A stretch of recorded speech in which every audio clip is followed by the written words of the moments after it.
nouvelle page de l'histoire du 36, que ce soit du côté des Batignolles ou ailleurs. Frédéric Pechnard, directeur général de la police nationale, 2007-2012. Avant-propos. Ces questions que l'on me pose. J'ai vécu une belle, très belle aventure durant 35 ans ou 36 quai des Orfèvres. Comme tous les flics du 36, j'ai fréquenté la misère et la mort au quotidien, ainsi que le dit si joliment Georges Simenon dans la première enquête de Maigret. J'ai passé ma vie à poser des questions et à m'en poser. Le crime, pourquoi, comment? Où passe la frontière entre le bien et le mal, l'ordre et le désordre, l'acte légal et l'illégalité, la folie et la raison?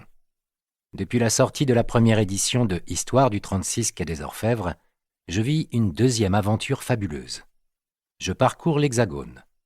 Dans les salons du livre, les médiathèques, les cercles littéraires, les lycées et collèges, je rencontre des gens normaux ou qui sont censés l'être.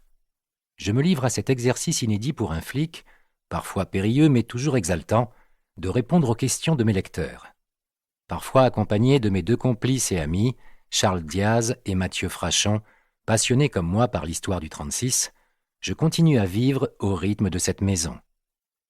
Mes meilleurs souvenirs, les élèves des lycées qui m'épatent par la pertinence et la justesse de leurs questions. Un mois après la sortie du livre, j'étais invité par le lycée Pasteur Mont-Roland de Dole dans le Jura avec le secrétaire général du prix du Quai des Orfèvres, dont je suis membre du jury, comme tous les anciens patrons du 36. J'ai été époustouflé de constater que, parmi la centaine d'élèves de seconde, 4 filles et un garçon avaient lu mon pavé de 500 pages en moins d'un mois. Les professeurs avaient distribué aux autres élèves des photocopies de tous les chapitres. Au début, un peu timide, ces jeunes ont vite compris que je n'étais pas là pour faire du prosélytisme tel un sergent recruteur. Mais, si je peux susciter de saines vocations, pourquoi pas? Les questions, certaines préparées avec leurs professeurs, d'autres improvisées, ont fusé. Pourquoi ai-je choisi de faire ce métier de flic?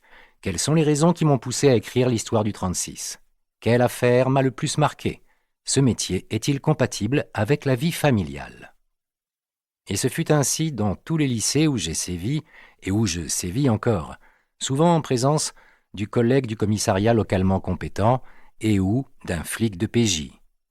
Aussi, cette nouvelle édition est une occasion de répondre à quelques-unes de ces questions, d'aller un peu plus loin. Pourquoi suis-je devenu flic? C'est le hasard et la nécessité qui ont guidé mes pas vers le 36. Mon service militaire en Algérie terminé, avec pour tout bagage mon baccalauréat, j'ai bénéficié de la période bénie où la préfecture de police avait un besoin urgent d'officiers de police et recrutait sur titre, bac. J'avais 23 ans et, comme la plupart des amis de mon âge, je n'étais pas particulièrement attiré par le métier des armes, ni par celui de la police. Pour être franc, le flic représentait pour moi davantage un empêcheur de tourner en rond qu'un homme au service des citoyens et de l'État. Mon père, militaire de carrière, n'avait pas l'intention, ni d'ailleurs les moyens, de me laisser poursuivre mes études. Pour lui, une seule option, entrer dans la vie active. L'annonce de mon départ pour Paris l'a ravi. La suite peut se résumer ainsi. Je suis un flic tombé le 2 mai 1963 dans le chaudron du 36 quai des Orfèvres par hasard, par nécessité. Et je n'en suis jamais ressorti. Pourquoi avoir écrit cette histoire du 36? Je pensais, à tort ou à raison, que tout avait été dit, écrit et filmé sur le 36. Comme de nombreux collègues qui ont fait une longue carrière au 36, j'étais périodiquement sollicité par des éditeurs ou des journalistes pour écrire mes mémoires. Mais j'avais toujours décliné l'offre, préférant me livrer dans le Gers, pays de mon épouse, à la randonnée pédestre et à la pratique du saxo avec mes amis musiciens dans leur bandas. En septembre 2009, quelques jours après son mariage, mon fils, qui est un passionné de lecture, me dit au cours d'un tête-à-tête « Cela me ferait tellement plaisir si tu écrivais ton vécu, papa ». Ce cri du cœur a emporté tous mes scrupules, et je lui ai promis de répondre positivement à la première sollicitation qui me serait faite. 2 mots reviennent souvent dans mes livres, la chance et le hasard.